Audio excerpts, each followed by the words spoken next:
that instructional film is, of course, that it's created in 1951 to comfort people. And the idea was to give parents and children, in the sense of growing fear, the belief that you can do something to protect yourself. But the research has shown that the impact of stuff like that was quite the opposite, right? I mean, you've got kids then really worrying about the possibility any moment of this flash and this sort of violence being visited upon them. You get a sense of sort of the growing paranoia and concern pervading American society, certainly, and Soviet society, as you might say.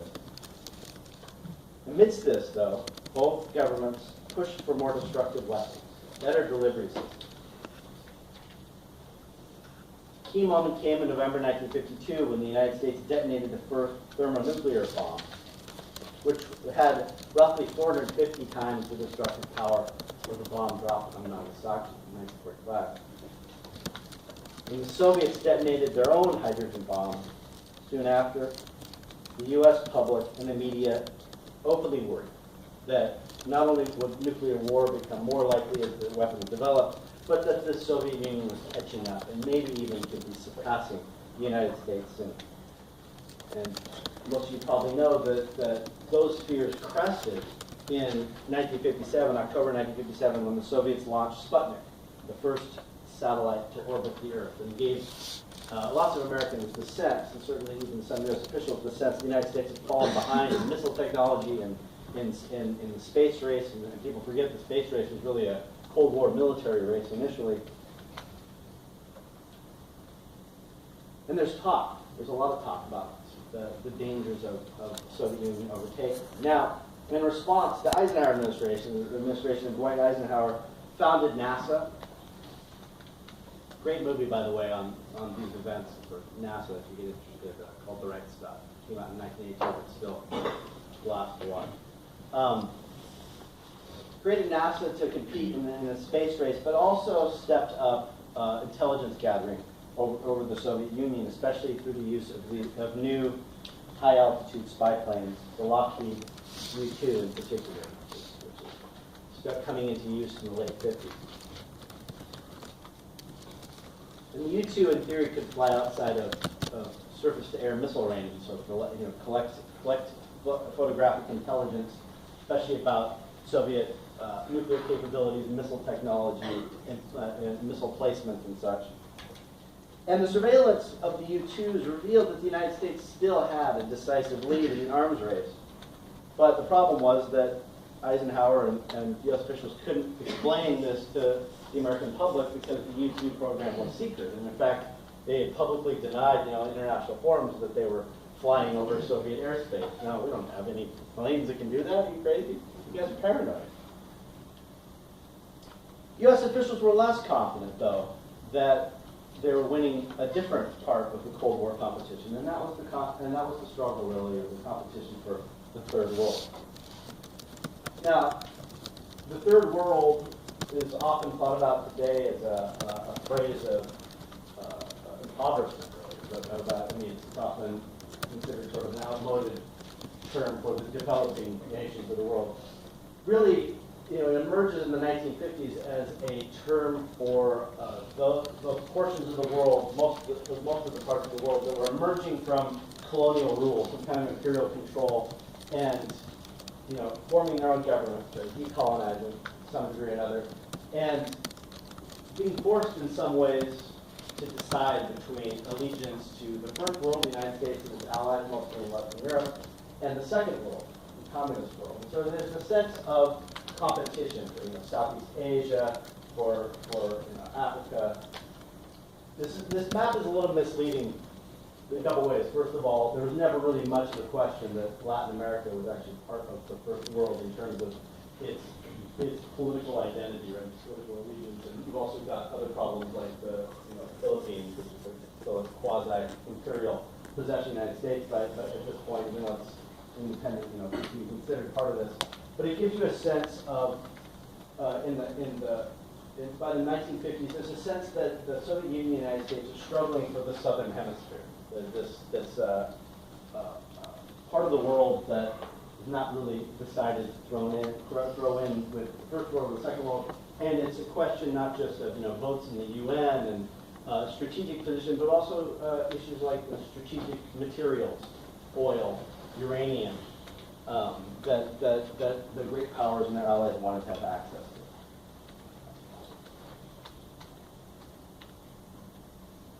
There was, I guess, one little tick of a problem with the United States had in this competition, and that's that its main allies in Western Europe were the very nations that most of these peoples, these rising peoples as they're often called, were struggling against to gain their independence, right? And so when the United States was associated with France, with the Netherlands, with Great Britain, colonial powers, it often made it harder for the U.S. to gain the allegiance and get to the trust of peoples in Africa, Southeast Asia who were emerging from that colonial rule.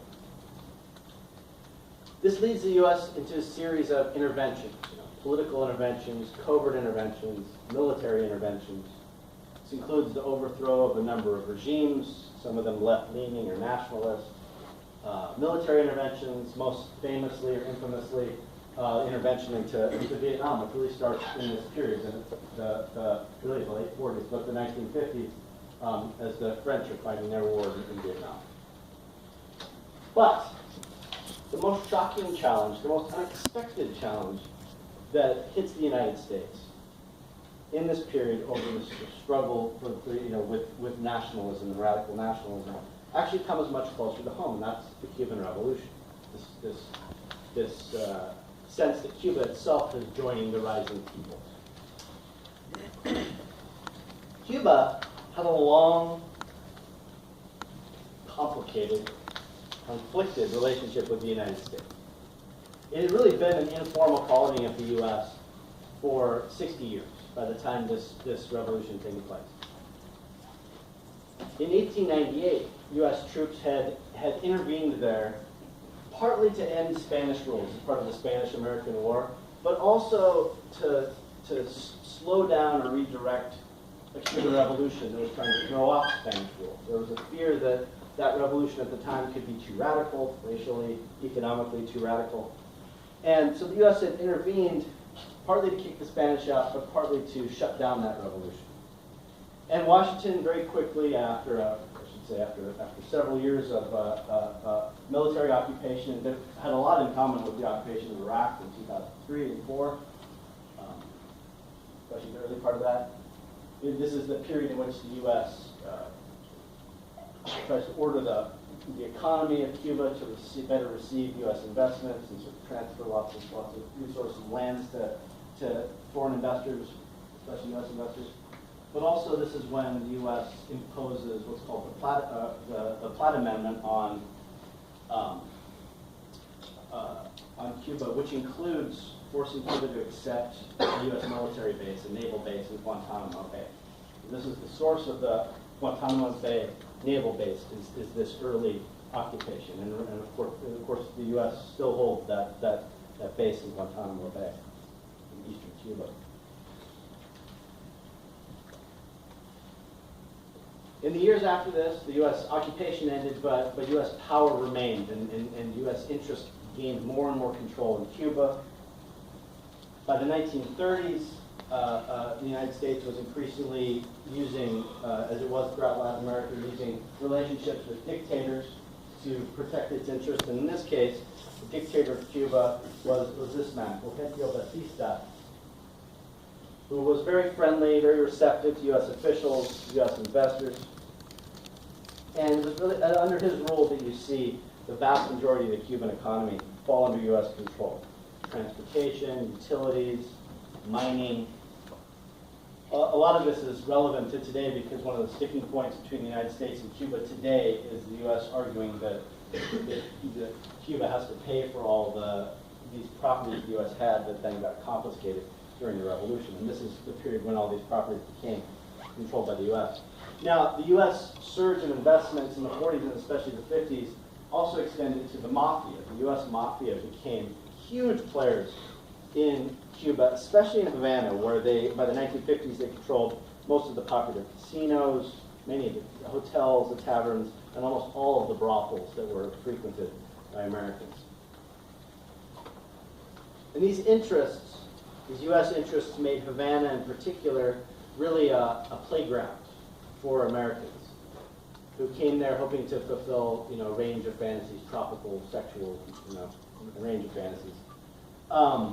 We've got a shot of one of the promotional videos here. It's Visit Cuba, so near and yet so foreign. I think I've got a little clip of a famous song from the period. Desi Arnaz from I Love Lucy. Hopefully it's working.